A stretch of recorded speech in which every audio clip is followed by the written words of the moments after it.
Jangan lupa like, comment, and subscribe channel YouTube TVRI Bengkulu dan nyalakan lonceng notifikasinya. Dan terima kasih banyak pemirsa Opini, ya walaupun sekarang nih tanpa terasa segmen terakhir, tapi kita akan langsung hajar obrolan kita hari ini. Kita akan tuntaskan tentang bisnis merchandise ini. Nah tadi kan Om Doci bilang persaingan. Iya. Nah kalau di Bengkulu ini seperti apa nih persaingan di dunia merchandise itu sendiri? Sebenarnya kalau untuk persaingan di merchandise-nya nggak terlalu banyak kali ya, nggak terlalu banyak lah. Cuman kan dari sisi produknya, seperti kaos. Kaos itu persaingannya sangat ketat nih di Bengkulu nih. Dari banting harga, dari main kualitas, quantity dan sebagainya. Sangat bersaingnya sangat-sangat itu. Berarti persaingan lebih ke arah produksinya itu tadi. Produknya gitu. Kalau untuk produksinya persaingan sangat oke kok. Dengan kualitas dengan sangat oke. Cuma balik lagi kan, pada akhirnya dengan sistem persaingan itu apakah bisa ngebangun si brand? Ternyata bisa. Tapi apakah punya jalan lain? Ada gitu loh. Jalan lain seperti apa? Gue kasih bocoran aja beberapa planning lokal merchandise itu lebih banyak ke bukan koordinasi, komunikasi. Komunikasi, kita bangun komunikasinya dengan beberapa teman-teman, entah itu dia yang punya brand, entah itu dia yang punya produksi, entah itu dia yang punya bisnisnya. Nah, kita ngebangun di situ dulu dari komunikasi. Dari komunikasi itu kita bangun trust-nya dulu. Bahwa memang kami merchandise itu nggak main-main loh. Kita sepertinya seperti ini, kualitasnya seperti ini. Seserius itu. Karena emang ya terus terang cita-citanya lokal merchandise mungkin punya produksi yang gede. Tapi kita mulai dari hal yang kecil. Makanya hal yang kecil ini adalah kita membuka peluang marketplace dulu nih buat beberapa teman-teman. Bagi teman-teman yang punya produk apapun itu, sekecil apapun produknya, kita bisa jadi marketplace kalian. Dan untuk kalian bisa produksi, kalau kalian memang sudah trust dengan kita untuk produksi, ya kenapa tidak kita produksi bareng-bareng. Nah ini kan local merch saat ini menjadi untuk tempat wadah bisa dibilang ya bahasa sederhananya untuk menitipkan barang gitu. Dan dibantu sama teman-teman lokal merch untuk dijualin. Nah, ini kan otomatis banyak brand, katakanlah dari band ini kan ada kurang lebih 11 band yang sudah kerjasama sama lokal merch. Nah, ini bagaimana cara teman-teman untuk membaginya? Apakah di sana memang ada fokus produk? Biasanya kan ada yang menjadi memang best sellernya atau memang sesuai keinginan si konsumen aja nih? Pertama kita tidak ada menspesialkan salah satu ya, menspesialkan kaos dan sebagainya. Kita pukul rata semuanya. Balik lagi semua itu adalah selera konsumen. Jadi kita cuma bisa bikin display yang bagus, kita bikin tempat jualan yang sangat oke, dan konsumen tinggal milih selera mereka di mana. Karena kita nggak bisa ngatur selera. Benar. Kita nggak bisa ngatur selera. Yang pasti kita cuma bisa ngedukasi. Ini band ini genrenya seperti ini loh, lagunya udah kayak gini. Terus kita ngasih story si bandnya itu. Kalau misalnya dia menanyakan band-band yang apa yang dipajang gitu. Jadi memang tidak hanya jualan, tapi kita balik lagi. Gue kasih tahu di local merchandise kita juga menaikin value. Dari value local merchandise-nya sampai ke value kliennya. Kita ngebangun itu. Jadi yang mereka mau nanya ini bandnya apa nih, seperti apa, jelasin. Jadi bisa mengedukasi juga. Dan terus juga teman-teman band juga secara tidak langsung mereka terpromosikan dong. Betul. Mereka terpromosikan dan mungkin ternyata cocok dengan konsumennya, kenapa enggak karyanya dengar dan sebagainya. Lahir di situ. Lahir di situ nih. Jadi tidak ada sama sekali mentang-mentang yang ini kenalnya lebih dekat atau temenan udah lebih lama harus gitu. diutamain. Enggak. Jadi produk-produk dari yang lain nih, nanti dulu begitu.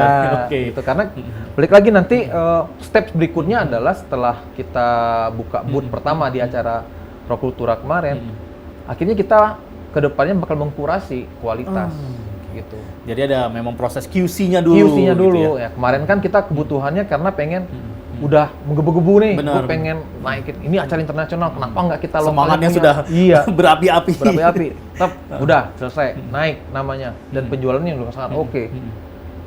Setelah kita evaluasi ternyata ada di QC tadi, di kualitas.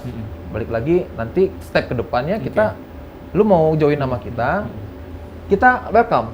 Tapi kita ngelihat dulu kualitas seperti apa. Oh, kita nggak punya produknya, ya kita cetak bareng-bareng gitu loh.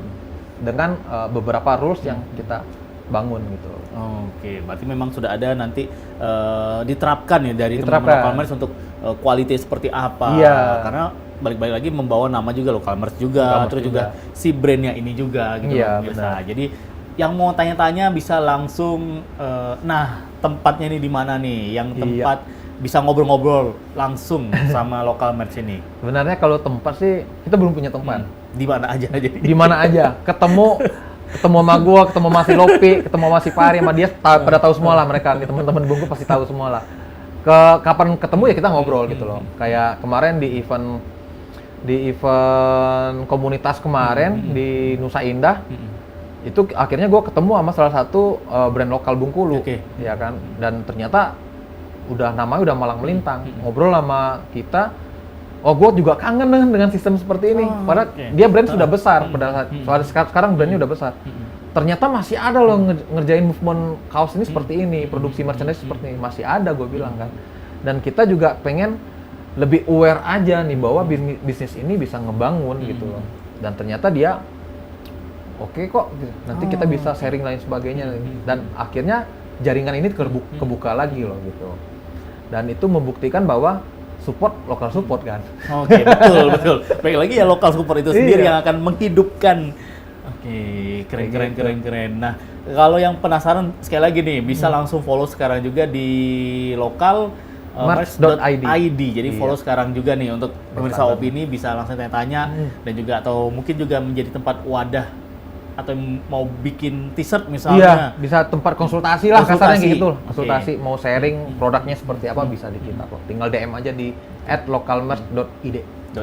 Jadi kalau sejauh ini kalau teman-teman mulai dari biasanya kan yang bikin desainnya anak komunitas, klub motor gitu terus sekolah-sekolah, instansi. Berarti sudah mulai ada yang banyak sudah bertanya juga. Kalau terakhir kita kan ada klub mobil ya. Klub mobil yang ikut dia pengen produksi buat acara anniversary-nya. Terus kata dia, kita belum punya desain. Ya udah, desainnya lu mau seperti apa nih?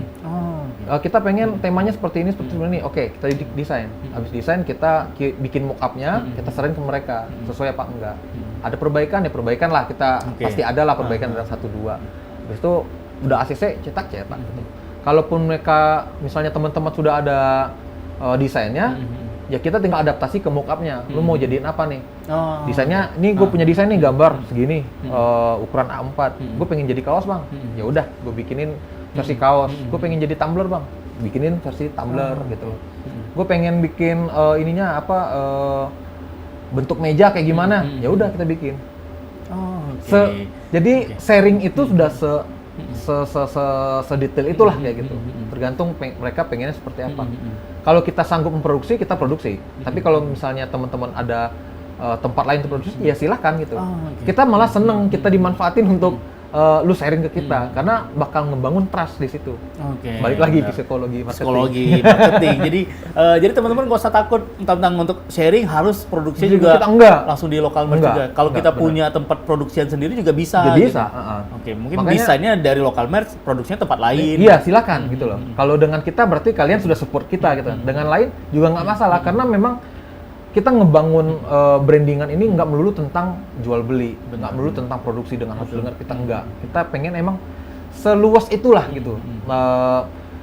Sharingnya enak dengan memberikan sampel-sampel yang juga enak gitu kan. Jadi ngebangun trust itu menurut gue sangat penting. Itu yang paling penting. Jadi sehingga si klien ini merasa tidak terpaksa nih. Iya. Baru nanya dikit, wajib produksi di sini. Padahal enggak. Gitu kan. Sekarang kan stigmanya seperti itu sih. Benar. Itu yang susah. Itu yang sangat susah sebenarnya. Jadi tunggu apa lagi nih? Di Bungku sudah ada memang benar-benar yang fokus untuk bisnis merchandise ini. Jadi kita nggak usah perlu nyari kemanapun. Yang tadi juga Om Doci bilang bahwa advertising di Bungku juga sudah banyak. Tapi yang memang benar-benar fokus untuk di bisnis merchandise ini tidak banyak. Bahkan bisa dibilang belum ada kalau dari advertising yang sudah ada sekarang ini. Banyaknya mereka ya percetakan semuanya. Iya, gitu. Rata-rata sih yang emang yang benar-benar fokus tuh nggak banyak. Mereka masih kalau untuk dunia advertising dan percetakan tuh di Bengkulu mereka masih di spanduk, mereka bisa bikin tumbler, mereka bisa bikin kaos, udah titik batas itu. Ternyata ada lagi tempat yang bisa bikin dari bahan-bahan metal, kayak apa plat yang bisa dibikin ada. Ternyata di segmen di kayu ternyata ada juga banyak. Tapi yang benar-benar satu tempat yang emang fokus untuk satu merchandising itu tidak ada. Masih ya comot-comot dan kita berharapnya bisnis seperti ini bisa sama-sama ngebangun kan. Gue lagi pengen bikin kaos kesini, gue lagi pengen dari merchandise dari kayu gue kesini, dan akhirnya sama-sama ngebangun di situ. Dan balik lagi kita pengennya produksinya itu di Bengkulu, pengennya. Cuman balik lagi produksi yang di Bengkulu bisa bermain di kualitas atau tidak dengan harga yang affordable. Benar. Gitu aja. Apalagi sekarang kan jarak kita sama tempat Jakarta misalnya yang menjadi tempat kita beli bahan segala macam kan, ongkos kirim sudah berapa? Iya. Harus ada penyesuaian juga di situ. Gitu. Hmm. Kalau misalnya psikologinya adalah satu item, kalau perbandingannya selisih dengan yang dari Jakarta dan Bengkulu cuma selisih 15.000, gue lebih memilih yang 15.000. Benar, betul. Biarin aja gue rugi 15.000, barang depan mata. Betul. Dibanding 15.000, ini barang belum tentu gue pegang. Benar. Ada apa-apa gitu, mau komplain juga enak gitu. Enak. Mau sharing, mungkin yang tadi mau revisi desain segala macam juga enak. Iya. Gitu. Makanya langsung ketemu. Gitu. Makanya kita kalau untuk produksi, beberapa jaringan kita yang ada di Jawa, daerah Jawa lah untuk produksi kaos khususnya, untuk kaos dan t-shirt, konveksi lah, dan persablonan, itu kita udah tahu, kita udah megang kualitas masing-masing. Jadi ada beberapa vendor produksi yang kita pegang, yang udah kita jamin untuk produksinya. Nah, kalau untuk goals dari awal berdirinya Local Merch ini, apa sih yang diinginkan dari Local Merch? Nggak muluk-muluk sih, kita pengen bisnisnya berjalan, dan kita bisa jadi ekosistem yang baik, dengan persaingan yang baik. Gitu sangat simpel sekali tapi penuh maknanya Sob ini. Om Doci, terima kasih banyak sudah datang ke studio Opini hari ini. Terima kasih banyak, sukses selalu untuk Local Merch dan pemirsa Opini. Jangan lupa bisa follow sekarang juga Instagram, sosial media dari Local Merch di localmerch.id ya. Ingin buat merchandise Anda tidak usah jauh-jauh kemana-mana ya. Dan saya Iqbal Fatwa pamit undur diri dulu. Jangan lupa nonton terus Opini, obrolan pasti di sini hanya di TVRI Bengkulu. Assalamualaikum warahmatullahi wabarakatuh. Sampai jumpa. Sampai jumpa.